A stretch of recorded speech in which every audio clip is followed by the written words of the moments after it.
Au nom du Père et du Fils et du Saint-Esprit, ainsi soit-il. Mes bien chers frères,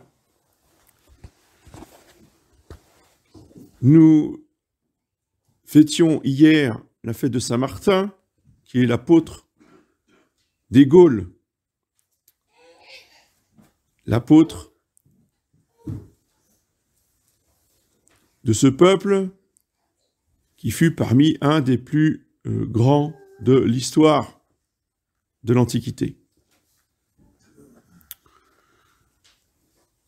Je le dis juste en passant, oui, parce que les Français n'ont pas conscience d'où ils viennent. Parce que l'ennemi a tout fait pour semer la zitzania, oui. L'ivraie. Intéressant, le mot latin, zitzania. Hein. Donc,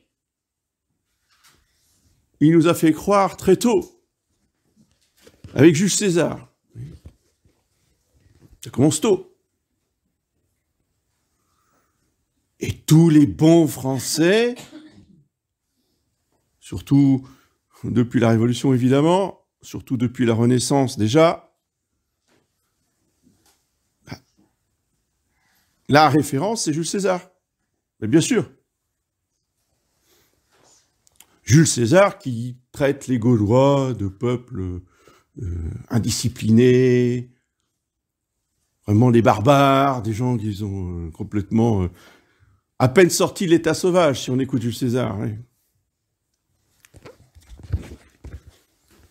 Mais quand les Gaulois sont au service de César, tout d'un coup, il dit « ce sont ses meilleures troupes ». Alors, c'est les mêmes hommes, vous voyez, hein. Donc, en fonction du côté où ils se trouvent, c'est les meilleurs ou c'est moins que rien. Déjà, naturellement, il faut redécouvrir qui étaient les Gaulois. Quelle était la structure des Gaulois. Et à l'époque moderne, c'est encore pire avec les bandes dessinées que vous connaissez tous, où là, on vous raconte que des mensonges. Ce n'est pas pour autant que ce n'est pas drôle. Je ne suis pas contre les bandes dessinées en question, dans la mesure où on prévient les enfants que tout ce qui est marqué dedans, ce n'est pas la réalité. Ce n'est pas un livre historique. C'est un conte de fées. Vous voyez, c'est des histoires drôles, mais c'est pas un livre d'histoire. Et ce que même les catholiques ignorent, c'est que ces Gaulois étaient la civilisation la plus proche de la chrétienté. Il n'y a pas d'autre peuple qui soit aussi proche de la chrétienté. Oui, sur le plan païen, on est bien d'accord, ils n'adoraient pas le vrai Dieu. Mais dans leur structure sociale et politique, c'est ce qu'il y avait de plus proche de l'Église, dit saint Thomas d'Aquin dans son livre sur le gouvernement des rois. Oui. Mais c'est confirmé par de nombreux historiens inconnus aujourd'hui, mais qui ont fait des travaux de recherche sur cette civilisation des Gaulois.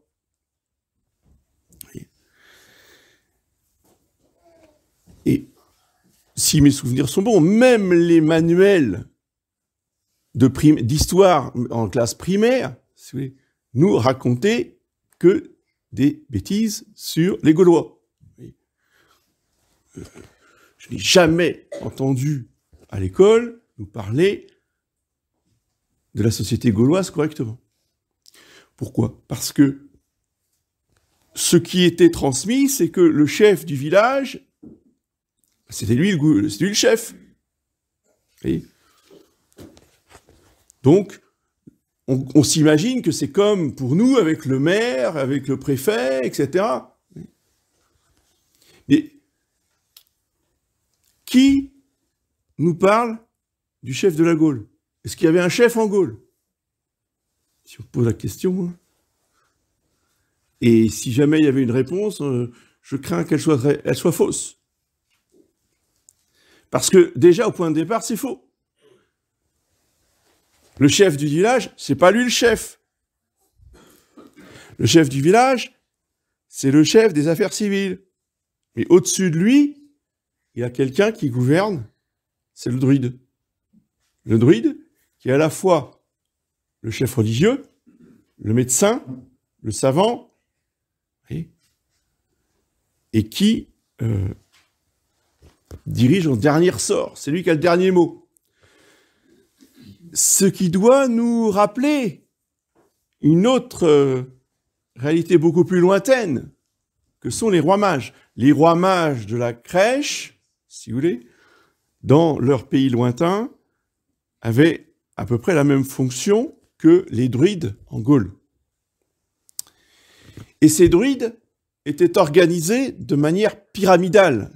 La société des druides était pyramidale, avec tout en haut de la pyramide, le chef suprême de la Gaule, dont on ne parle jamais, qui était le grand druide, avec une réunion annuelle dans la forêt des Carnutes.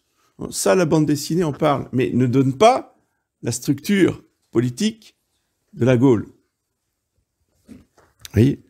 Donc c'est très important, nous dit saint Thomas d'Aquin, de comprendre cette structure de la Gaule, parce que lorsque justement saint Martin est arrivé, il a trouvé un peuple structuré, habitué déjà depuis des très très longues années à obéir aux druides. Donc à obéir aux prêtres, aux religieux. C'est pour cela que les druides ont totalement disparu de la surface de la Gaule. Parce qu'ils se sont convertis en masse, voyant que Saint Martin et les autres évêques leur prêchaient la vraie religion qui ressemblait tellement à la leur, sur beaucoup de plans. Ensuite, ils adoraient une déesse noire qu'ils appelaient une vierge noire. Une femme qui avait un enfant sur ses genoux. Oui. Et ils l'adoraient. Elle était apparue, où ça? Dans la forêt des Carnutes, là où se réunissaient tous les druides une fois par an. Et les évêques n'ont eu aucun mal à leur expliquer que cette déesse, eh bien, elle n'était pas une déesse. C'était la mère de Dieu, la très sainte Vierge Marie, qui avait sur ses genoux l'enfant Jésus. Et ils en avaient fait une statue qu'ils adoraient, évidemment. Et cette statue se trouve actuellement dans la cathédrale de Chartres, sous le titre de Notre-Dame de Sous-Terre. Elle vient des druides eux-mêmes, oui. Mais ils ont compris que ce n'était pas une déesse, mais que c'était la mère de Dieu, enseignée par les évêques gaulois et Saint-Martin. Donc, nos origines gauloises, il nous faut en être fiers et connaître leur véritable histoire, qui est déjà, dit saint Thomas, une préparation providentielle, oui, eh bien, à la fille aînée de l'Église. Le Sacré-Cœur de Jésus n'a pas choisi au hasard, si vous voulez, Clovis et Saint-Rémy. Il les a choisis dans un peuple qui était déjà préparé des siècles à l'avance pour être la nation qui servirait le Christ roi. Ce n'est pas non plus un hasard si la Première Guerre mondiale a cessé, c'est-à-dire que la paix a été signée le jour de la Saint-Martin. C'est très important de voir les dispositions de la Providence, que les grâces qui ont été données à la Gaule, les grâces qui ont été données à la France, arrivent aussi au XXe siècle pour apporter la paix après le châtiment. J'ai dit le châtiment. Arrêtons cette fierté de la Première Guerre mondiale. Et surtout, arrêtons d'enseigner aux enfants que nous avons gagné la Première Guerre mondiale. C'est totalement faux. Là encore, un grand mensonge. Oui.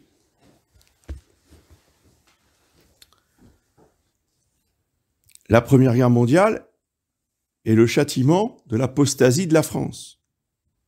Des millions de morts. Après, il faut aussi connaître l'enfer qu'ont vécu nos aïeux dans les tranchées. Parce que eux ne l'ont pas raconté. Rentrer à la maison, c'était tellement horrible qu'ils n'en ont pas dit un mot. Donc, pour connaître ce qui s'est passé, il faut aller voir dans les livres d'histoire. Pour comprendre l'étendue et l'horreur du châtiment.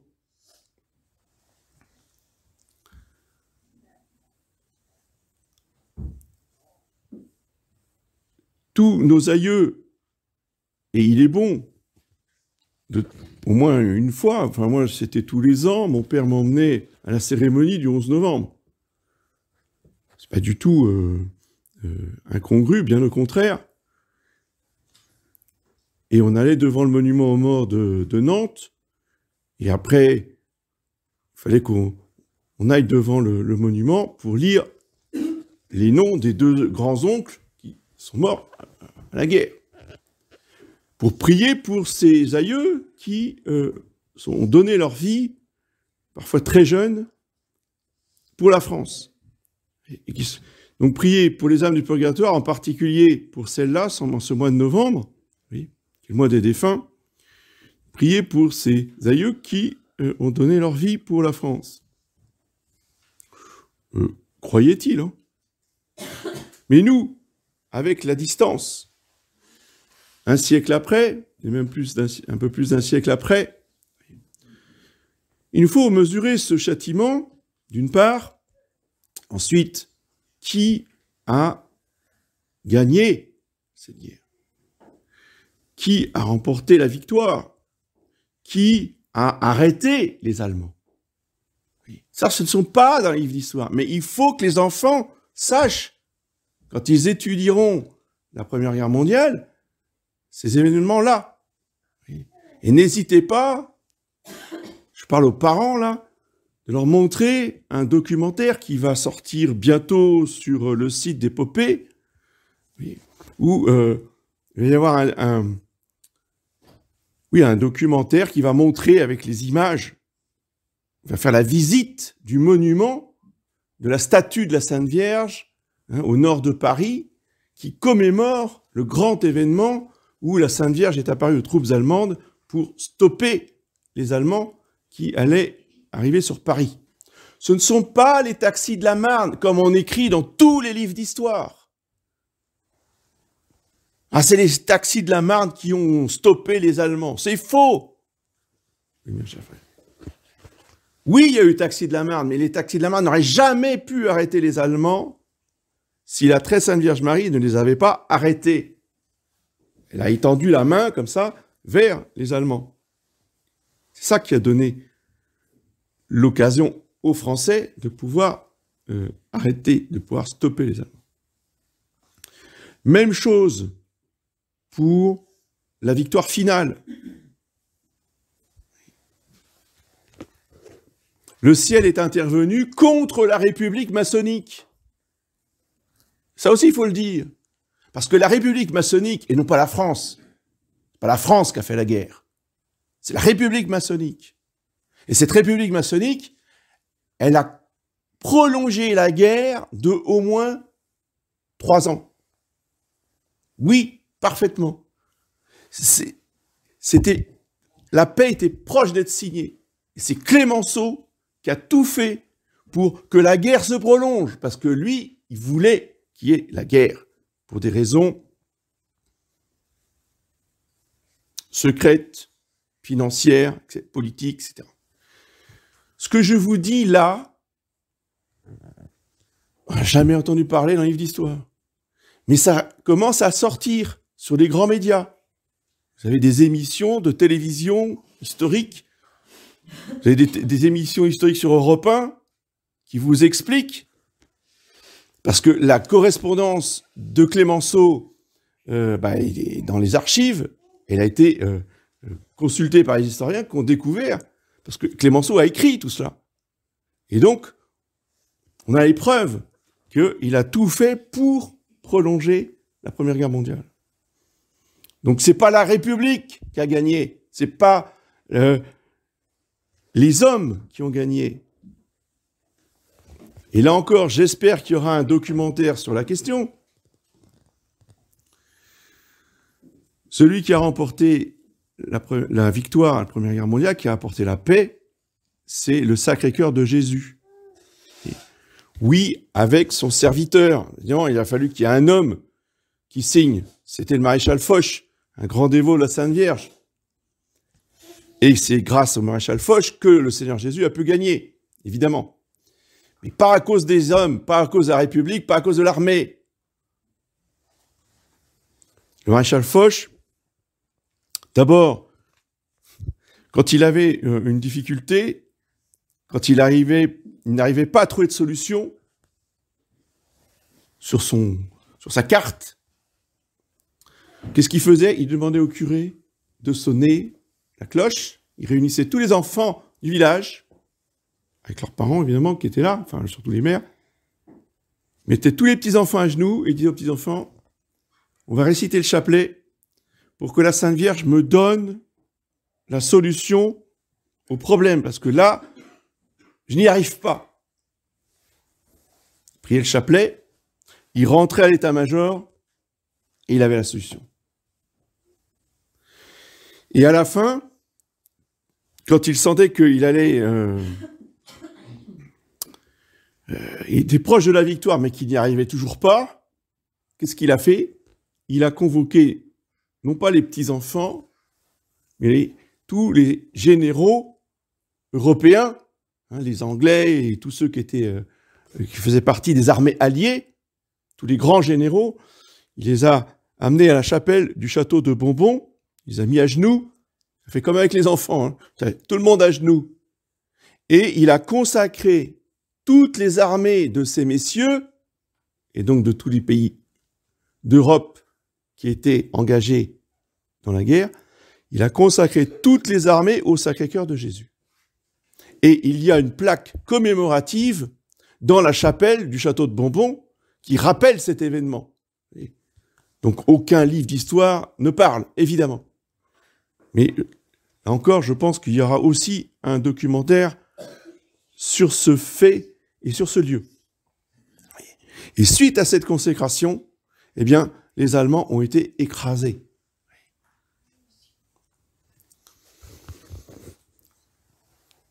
Il est bon de rappeler aussi, durant ce premier conflit mondial, le rôle du Sacré-Cœur dans des compagnies, dans des actions individuelles de certains soldats qui, grâce à Claire Ferchaud, qui avait reçu cette révélation du Sacré-Cœur de Jésus, qui lui demandait de mettre le Sacré-Cœur sur le drapeau bleu-blanc-rouge, représentant la France à l'époque, et ils arboraient ce drapeau sur leur vareuse et sur le drapeau du régiment pour certains régiments dont le capitaine était pour le Sacré-Cœur. Et il y a un capitaine dont toute la compagnie portait le drapeau du Sacré-Cœur, plus le drapeau lui-même de la compagnie, qui a donné l'assaut comme cela, qui a pris des collines entières, qui a tué tous les Allemands qui étaient dessus, et qui est rentré avec la compagnie complète. Miracle. Vous voyez, c'est ce qu'on a appelé le nouveau labarum. Le labarum, c'était la croix de Constantin, qui lui faisait remporter la victoire par ce signe tu vaincras. Eh bien, le Sacré-Cœur de Jésus a été le labarum de la Première Guerre mondiale. Et bien sûr, comme je vous ai expliqué pour Clémenceau, à l'époque, c'était pas Clémenceau, c'était avant Clémenceau, mais ce capitaine-là s'est fait convoquer par le général en chef pour le féliciter, pour le décorer, pour lui donner la Légion d'honneur. Non, rien du tout.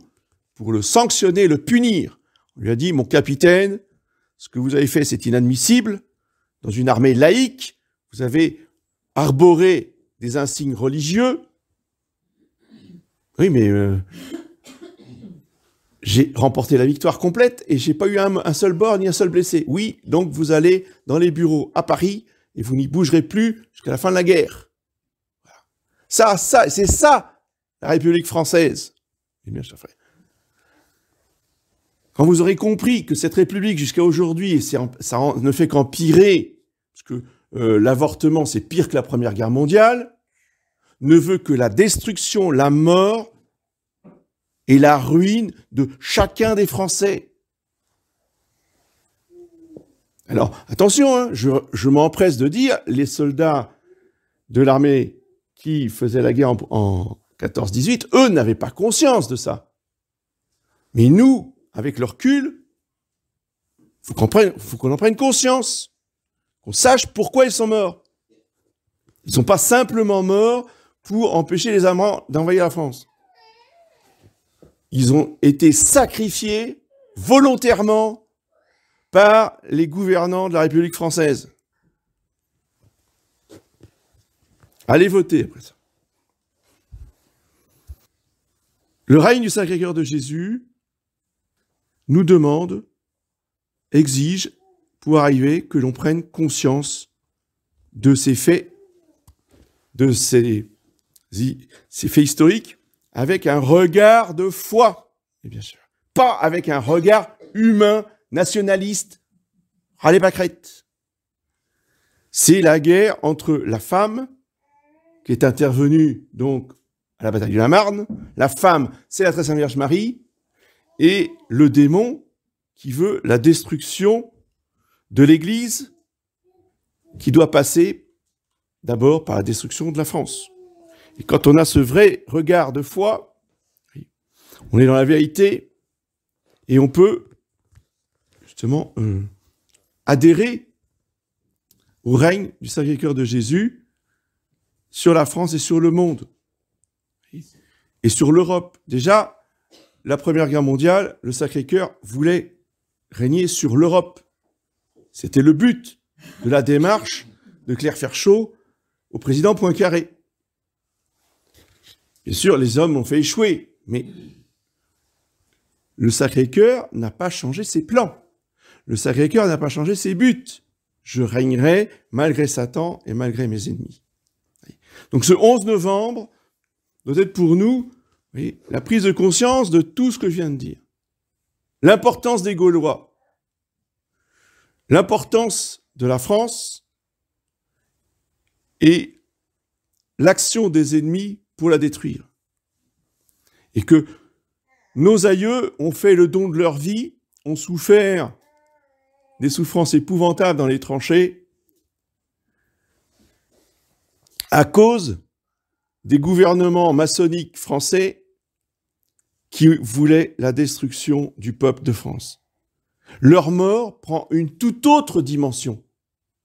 Ils en sont d'autant plus glorieux qu'ils sont les victimes, ignorantes peut-être, mais les victimes de la haine, non pas du gouvernement français, mais du gouvernement républicain maçonnique. Au nom du Père et du Fils et du Saint-Esprit.